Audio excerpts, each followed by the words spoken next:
Good morning. Early, not yet bright. We're getting loaded up, getting ready to go spray some more with the drone here. So I'm not going to do quite as much today as we did yesterday, or at least not this morning. But we're loading up to do at least 120.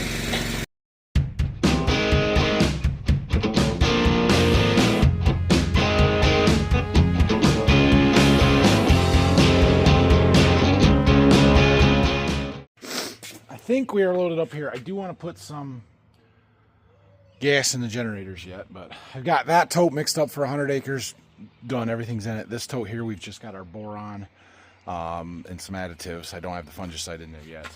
We got that in the truck. We'll wait until we're ready for it. I was talking to Dad yesterday about my pH concerns, and he pulled out a jug of muriatic acid, which probably isn't the best to lower pH, but it'll work. So we dumped a little of that in. I was going to find my tester, and we're going to test our solution again. I haven't agitated this yet, but it was mixed pretty good as it was going in. There's no way. 9.1, there's no way.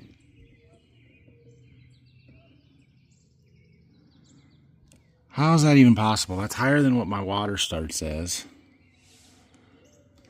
And I put 20 ounces of muriatic acid in there. Let me try my other tester. All right, well, this one is the same thing, just blue. It says 9.1, so maybe we need to agitate a little bit more. All right, let's get going here. Sun is just coming up here this morning. It's about an hour and a half later than we started yesterday. I would have had 50 acres done already yesterday, but that's okay. We don't have as much to do. Not in a big hurry. I can't get up at 4 a.m. every day, so I shouldn't have to do much here. I got my agitation running. Our batteries are charging. Just getting set up. We'll fill the drone and get it in the air. 6:39 a.m. First flight takeoff. Let her go. We got a little obstacle area right here. We got this driveway that we've kind of left here for parking trucks and stuff because we're right on the U.S. highway, and so we get the trucks off the road and have good access. Where are you going? Are we gonna fly that far around just to get over to here every time? Because we could have just went straight that way. I probably should have put it in as a non-application area rather than a obstacle. Alright, I'll have to manually fly it into the field that way and then hit resume next time. So that's what it did. It just flew around my non-area instead of just going across it. Yeah, should have made it a gray instead of an obstacle, because it's not really an obstacle, but it was already in like that from previous something here or another. I don't know. I don't know if I've ever done this field with the drone or not. All of my maps, my boundaries and stuff are all in here from my John Deere, so I imported them. So like this is the next field we're going to. But if you come up here, you can see maybe not while I'm doing something. Yeah, there. Those are all of our boundaries and stuff are in there. So I just select them and then kind of edit the margins and stuff and go. And I have a interior boundary mapped on here on John Deere, so it probably converted that into an obstacle. We can see real good from up here. Look at that swirling. I love it. We'll get a real good shot when it's coming right towards us. Over here a little closer. Nice, looks good. There it comes. Here's our pass. Dang, this is cool.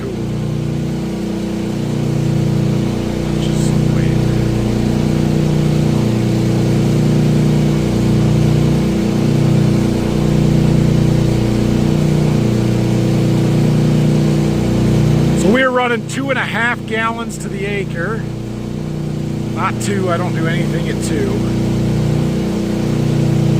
28-foot spread width, running 32 feet per second, I think it is. So, seems like we're doing a pretty good job. You can kind of see that swirling pattern from the vortices that are the props are causing that kind of gets it to swirl and push down into the canopy. There, you can see it really good. Oh, I'm too far. I was watching the drone.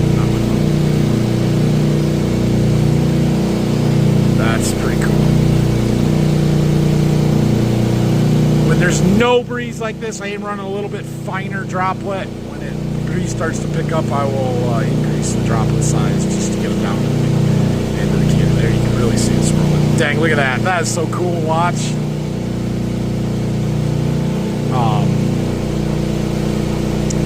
Yeah, I don't really want it drifting all over the field. I want it getting down into the canopy. If I can keep a finer mist, there's a chance that it gets lower into the canopy than a bigger droplet.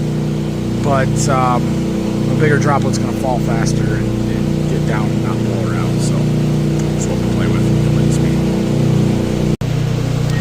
All right, well, we are making progress here. We're about done with this field, actually. Doing the perimeter pass. I'm a little concerned we're going to run out of battery on this particular load. Down to 30% battery with 3 gallons still in the tank. So, but it's flying it off pretty quick, making the perimeter heading back this way. Although it's clear back in the corner over there. So, empty and quick drone. Anyway, I've had a few phone calls this morning, or made a few phone calls about this pH deal with my water. So I've talked to a couple of different suppliers. One of them don't have citric acid. They have some other acidifier products. Another guy that does have some citric acid that I think I might get some and try it. But I got a phone call directly from the chemical sales rep for the Miravis Neo, and he says that the manufacturer here is putting in a lot of pH buffers, and pH is not that important with this fungicide mix. So a lot of retailers like to sell those products, so they kind of push the the narrative that you got to have the right pH and stuff. The product that I'm using, he said it's not that important, it's not that critical. The product is not breaking down in the tank if the pH is too high. And so that's good. That gives me a little bit more confidence that we're doing the right thing here. But that said, we're still going to try and do some with some lower pH stuff and just see if we notice any difference. I sort of doubt we will. But I'm not as concerned about it as I was initially when I tested it and saw a 9 on the pH scale. So that's good. Anyway, we're coming in for a landing. Should be our last tank load. Yeah, 9.4 gallons remaining in the field. So this one will do it. Where are you going? Right there. All right, it's doing its perimeter around our obstacle here.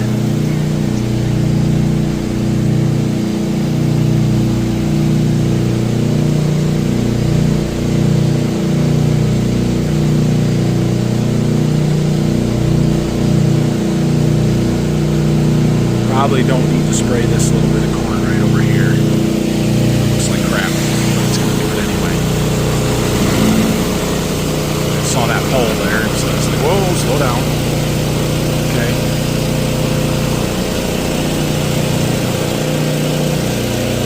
Not bad.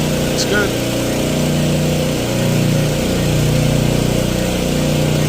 Okay, let it finish.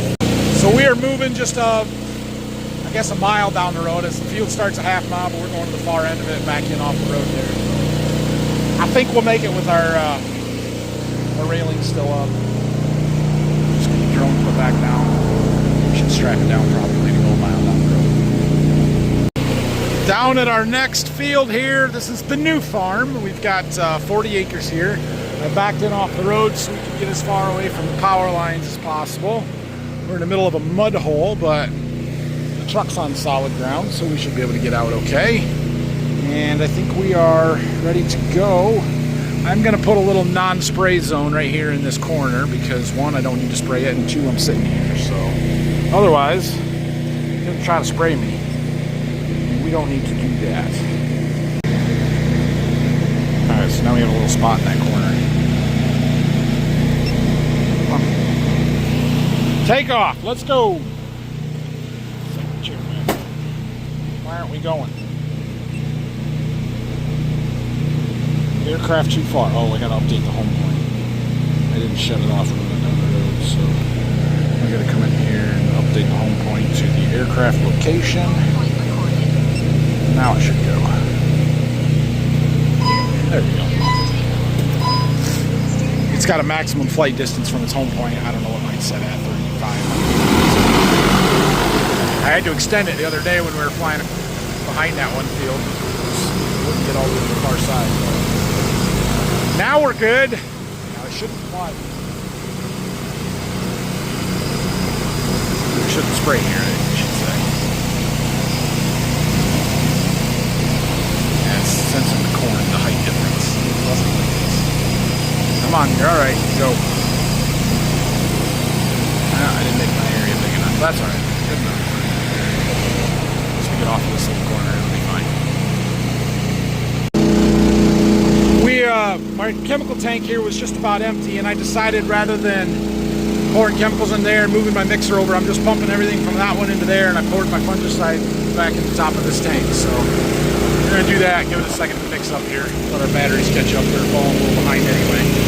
Well, we're about done here, but this is the problem with half-mile long fields, a 10.5 gallon tank, and a 2.5 gallon per acre spray rate.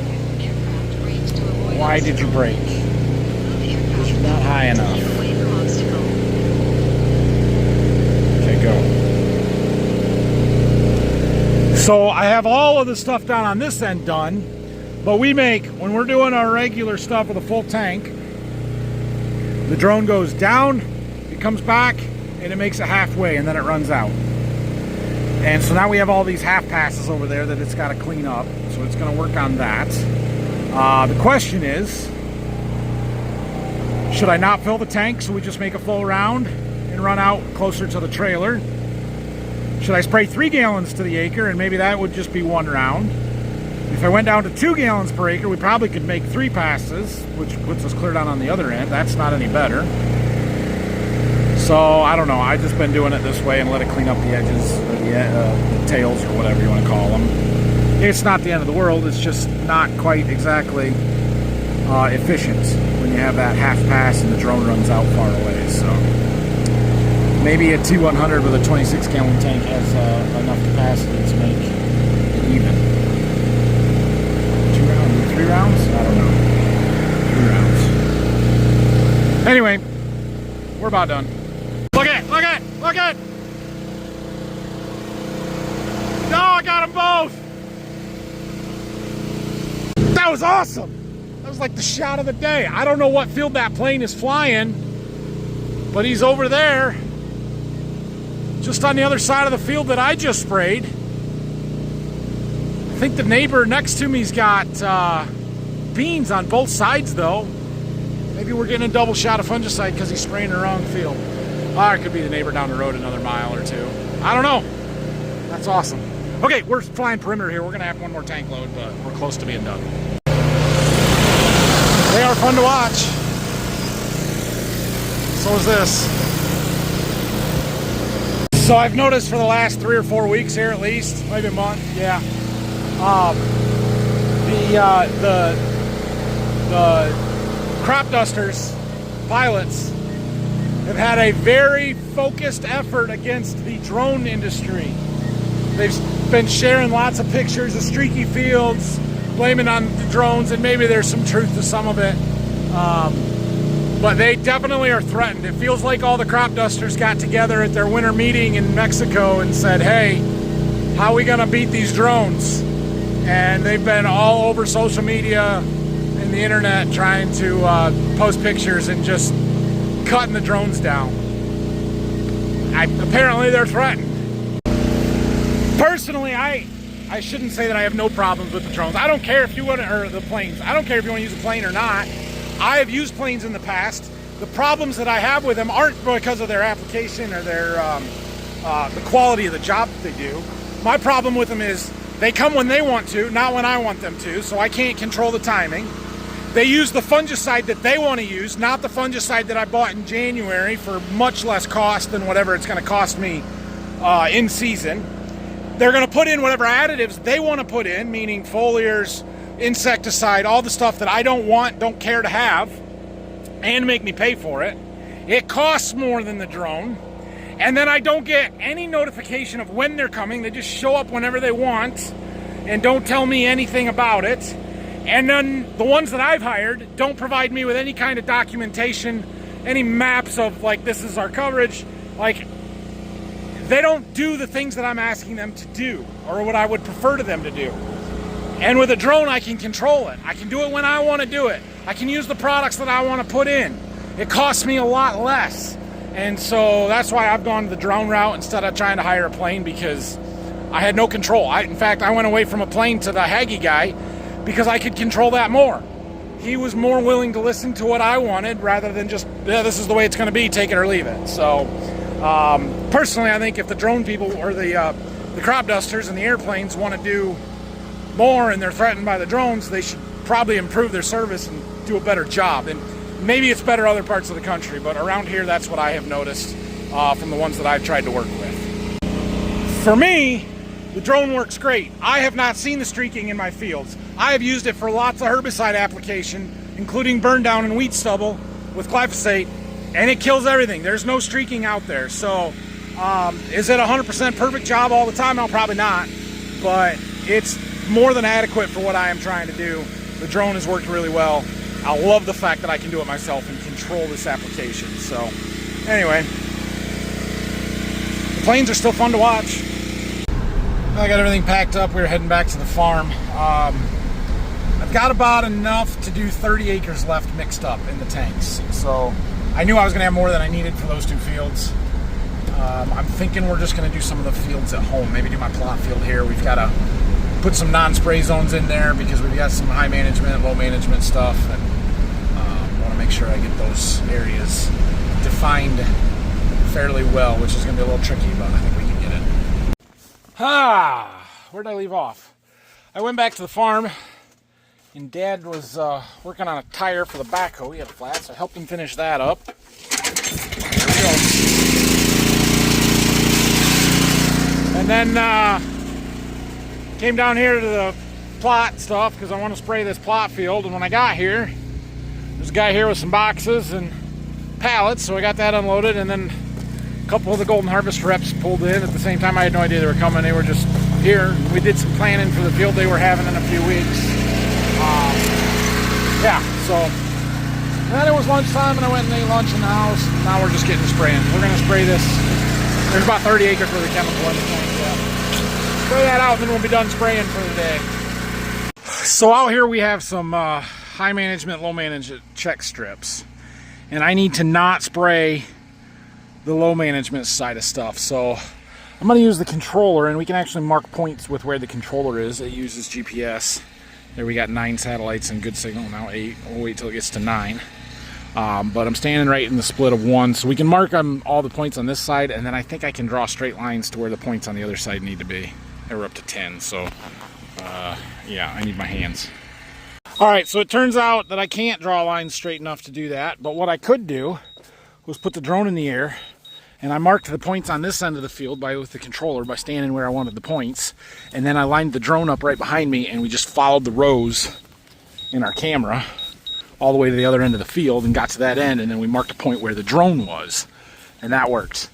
So now we're flying back to the trailer. It was empty, but we're gonna load her up and refill. You just hover there until I get over there and make sure you're landing okay. Landing suspended. It usually does all right, but sometimes it's off just a little bit, and the last thing I want is half the landing gear on the trailer and the other half on the edge and it falls off, you know? Come on. Guess I should have stayed parked out by the road if it's going to fly all the way to the end, but anyway, there's our 2 non-spray zones. We're spraying across them, so it's not just going to skip over, it's going to shut the spray off and fly right over it. So it should work. We'll kind of watch it and see what we get, but best I'm going to do.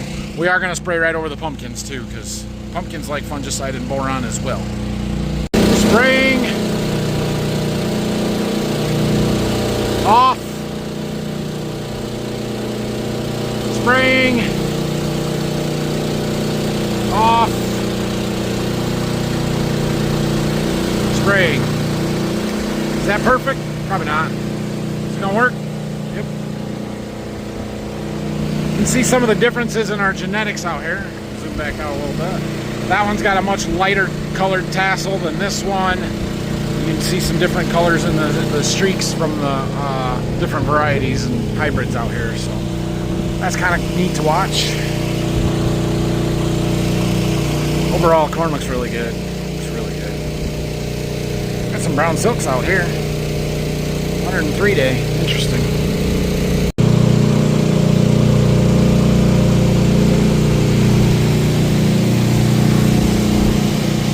Just about done.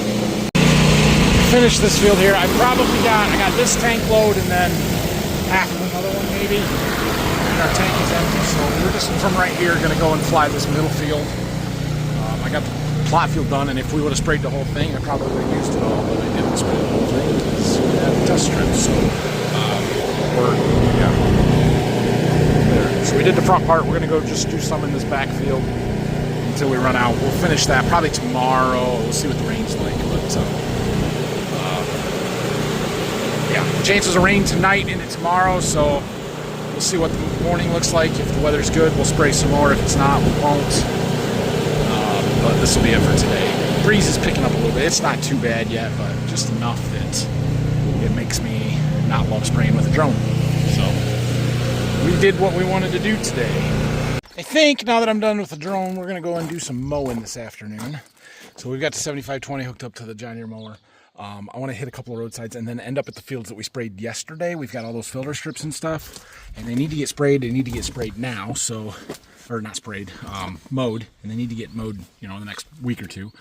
So we're going to go do that. Now, this is the tractor we've been having some overheating troubles with the transmission, and I mentioned that the other day, and somebody said a couple of things, something about a pump somewhere, and something about a valve you got to open to let some coolant drain into the transmission cooling system or something. So I'm looking it over. I haven't found anything yet. So we do have some lines coming out of our radiator here. Obviously, we've got the main one for the engine. A big line going back in. Yeah, that's it, up on the top. This is an air line. Anyway, we've also got these two smaller ones right here. And if you follow these hoses around, particularly this one, it goes down there. And I'll have to get underneath and see where that goes. Then we got another one coming up and it goes into here. Now I'm pretty sure this is... That's an exhaust cooler, isn't it? Because that is tied to our turbo over there. So I don't think that's what we need. Yeah, that's emissions control stuff, I think. So I want to trace this other line. This one goes into here. What is this for? I don't know, but it's got the other end of that coming out of there, so I don't think that's it either. We've got this line. This is our water pump. Where's that one go? Because if we come back over here and we get down underneath here, there's a transmission cooler somewhere, isn't there? I don't know. I might pull in front of the shop where it's not stones to crawl through. I don't know enough about these tractors to be able to do this, apparently. Okay, I believe this is our transmission oil cooler, and I believe these are coolant lines. They cross over, and they're some of those lines that come from the front up there. But I don't see any valves anywhere, so I don't really know what I'm looking for.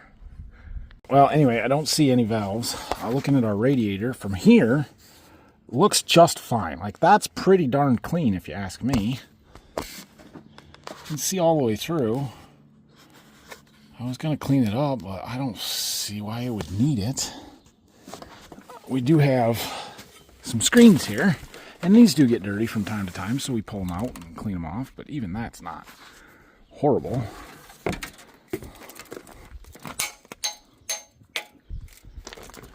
The other one doesn't come out all the way unless you got the tires turned, which I don't. So, I guess we're going to run it. If anybody has any ideas or suggestions or knows to tell me what to look for, I'm happy to listen. I could call the dealer, but they won't know any more than I do, I don't think. So, we'll check the oil back here, make sure we got plenty of hydraulic oil.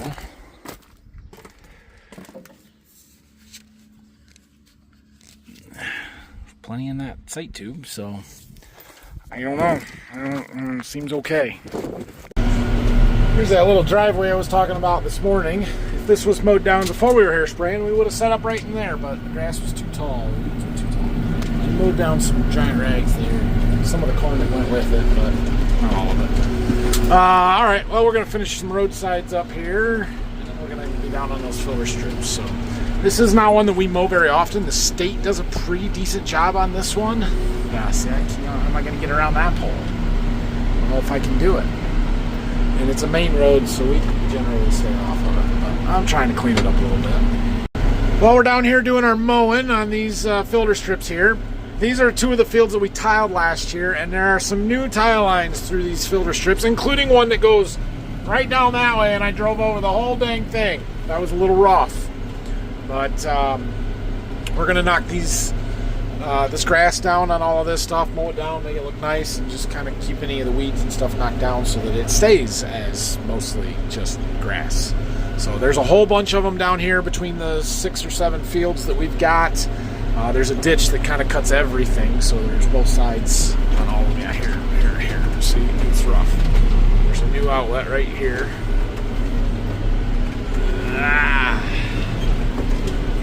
So we're going slow. There's a surface inlet right there we don't want to hit. And then I think there's another tile line, right? No, it's not so bad. Okay. Alright, well anyway, this is what we're doing. Now, why now? So I mentioned that this has to get done here pretty quickly. Why? Well, all of these filter strips here are in a conservation program through the Farm Service Agency, or the NRCS, one of those organizations, I don't know. But anyway, it's a conservation practice that we do to leave these grass strips along the ditch, right? Like I could plant corn right up to the edge of this ditch that's got water flowing through it right here, if I wanted to. But that's generally not good stewardship of the land, good practice, because we don't want the fertilizer or any of the chemicals or anything that we're spraying on the fields to go directly into the stream of the water, through application when we're spraying and that kind of stuff. And so by putting 30 feet of grass in here, it gives us a buffer where we're away from that open water source. And also when we do get some rain, heavy rains, like we had earlier this week, or over the weekend here, any soil that might be moving or wash has to go through this grass, and it slows it down and allows it to settle that out, filter that water before it gets into the streams and into the rivers. So that's why we leave these grass strips here. It's a nice little place for us to drive when we need to get from field to field, or just to get around and look at the crops as well. So they have some benefit to us, but because they are signed up through the government organization, I don't remember which one it is, NRCS, I think. They have some rules and things that we have to follow. One of those rules is that we are not allowed to mow these filter strips anytime throughout the year except for between July 15th and August 1st here in Ohio. The couple that we have in Michigan is between August 1st and August 15th. And the reason that they give us for that is because of the nesting birds. We have to give time for the birds to nest and hatch and fly away before we mow down the grass. Okay, I don't know that that's a thing, really, too much. Maybe it is, maybe it's not, whatever. But that's the rules, and they pay us a little bit to maintain and put these filter strips in and keep everything here. It's a 10-year contract, and so at least until that expires, that's the rule. That's what we have to do. So sometimes the stuff they say makes sense, and I get the mowing or not mowing thing. It'd be nice to keep them mowed down and looking nice all the time, but that's the way it is. Some of the other things that they make us do are dumb.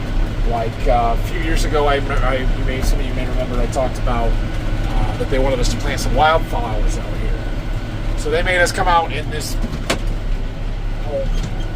big tall grass like what you see there, spray it with some glyphosate, an area, like a 10 by 20 area, come out and plant wildflower plugs and let them grow. We did that. I think that was 3 years ago now. There are none of them left. None. And in fact, a different government organization came out and was doing some maintenance on the ditch here, and they were spraying some herbicide to control the broadleaf weeds, and they pretty well killed the whole wildflowers that we had planted. So this is dumb. But anyway, those are the rules. That's what we do. We're going to mow it down while we got the opportunity to do so. My ride's here. So we're going to leave this tractor here. I didn't have any overheating issues today, so that's good. But some days we do, and this is a good job for Xander to do as he gets time. Just bring a truck down, work for a few hours until the tractor gets hot, or get it done, or whatever, and have it be able to get back. Plus, Dad wants to do some burning, some brush piles or something somewhere. So anyway, we're just going to leave this here for now. Alright guys, it is 4:30, and I feel like I'm lazy for doing it, but I'm going home. I'm tired. I was up at 4 yesterday morning, I was up at 5 this morning, so I'm going home. I'm going to go take a nap. Thanks for watching this one. I don't know what's going on tomorrow. It depends on the rain, the weather, and everything else. If it's not raining and the weather's good and it's not windy, we're going to spray. We're going to spray all day. If it does rain, we're going to go drive around and look at some fields to spray on Wednesday, and we'll see. So thanks for watching. Questions and comments, leave them down below, and we'll see you guys in the morning. Don't forget to like the video, subscribe to the channel. Appreciate it. See ya.